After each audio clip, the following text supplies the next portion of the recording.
Bienvenue sur cet épisode de Funambule, l'émission qui décortique la BD.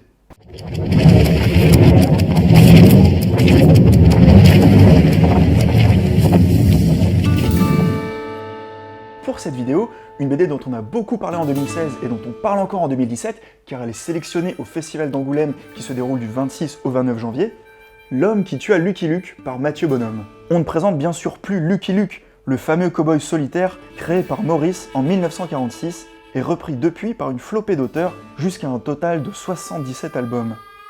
Avant de commencer, une petite distinction s'impose.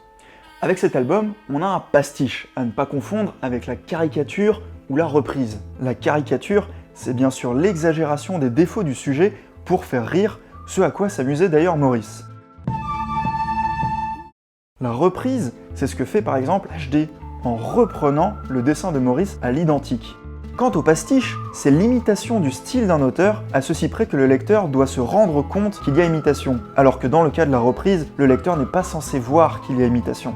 Dernier point, je dirais que la parodie est une forme de pastiche, mais dont la vocation est avant tout de faire rire. Ainsi, Guillaume Bouzard, qui réalise son Lucky Luke à la suite de Mathieu Bonhomme, propose un album plus humoristique et donc plus proche de la parodie que L'homme qui tua Lucky Luke. Et en fait, le Lucky Luke de Maurice est lui-même aussi une parodie du western, avec ses personnages caricaturaux directement inspirés des westerns. Ce qui fait donc du futur album de Guillaume Bouzard une parodie de parodie.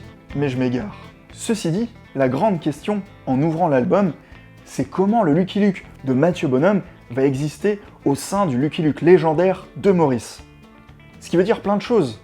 Quelle partie va prendre Mathieu Bonhomme? Va-t-il proposer seulement un hommage ou essayer d'ajouter humblement sa patte à l'immense Lucky Luke? En somme, comment va-t-il trouver sa voie entre une reprise pure et sa patte à lui? Voilà un exercice bien périlleux. D'abord, et on le voit dès les premières pages, Mathieu Bonhomme choisit l'hommage. Le titre, déjà, avec cette tournure de phrase, met l'accent à la fois sur le nœud de l'intrigue, à savoir l'identité de ce meurtrier, mais aussi sur Lucky Luke lui-même, qui d'emblée est présenté telle une personnalité connue de tous. On retrouve aussi les caractéristiques de Lucky Luke des personnages de la série, l'ambiance générale, et même les aplats de couleurs assez propres à Maurice pour rendre compte, aussi efficacement que simplement, d'une ambiance particulière ou pour évoquer tel personnage, un peu comme le thème musical lié à un personnage dans un film. Mathieu Bonhomme se permet même quelques petites remarques sur la tenue de Lucky Luke, comme s'il s'adressait à Maurice. Avec ce Lucky Luke très fidèle à celui de Maurice, on est en droit de se demander ce qu'apporte Mathieu Bonhomme.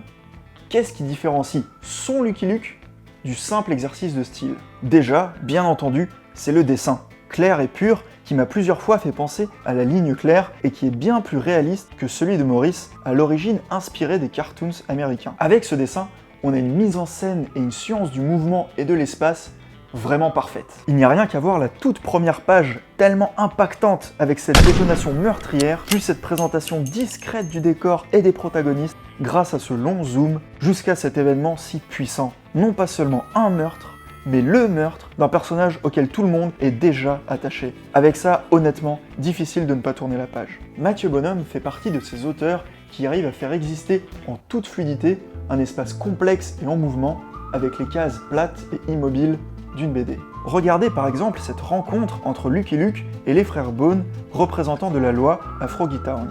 On a plusieurs personnages agencés d'une façon que je dirais complexe parce qu'ils ne sont pas juste d'un côté ou de l'autre, mais autour les uns des autres, qui bougent, avec des angles de vue changeants, et cependant la narration reste superbement fluide. C'est plus complexe par exemple que cette scène de Lucky Luke de Maurice, où l'on voit plus simplement les personnages chacun d'un côté sur une même ligne, un peu comme s'ils étaient sur une scène de théâtre. Mais attention, je ne dis pas que l'un ou l'autre est mieux, c'est juste différent. Et c'est d'ailleurs de cette différence que naît l'apport de Mathieu Bonhomme. Déjà, le choix d'une histoire réaliste et sombre suppose une prise de risque. Mathieu Bonhomme s'est privé d'un des ressorts essentiels de Maurice, l'humour.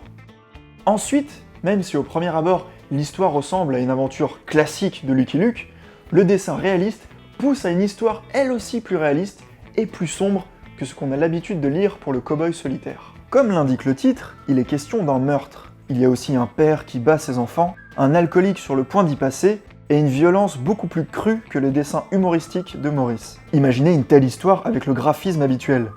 Ça n'aurait pas fonctionné.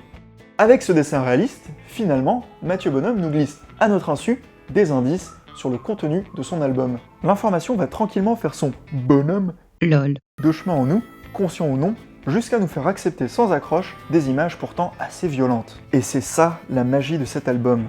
Une histoire plus sombre à laquelle le lecteur consent parfaitement parce que c'est très bien fait. C'est la fin de cet épisode de Funambule, j'espère qu'il vous a plu et que L'homme qui tua Lucky Luke va aussi plaire au jury d'Angoulême.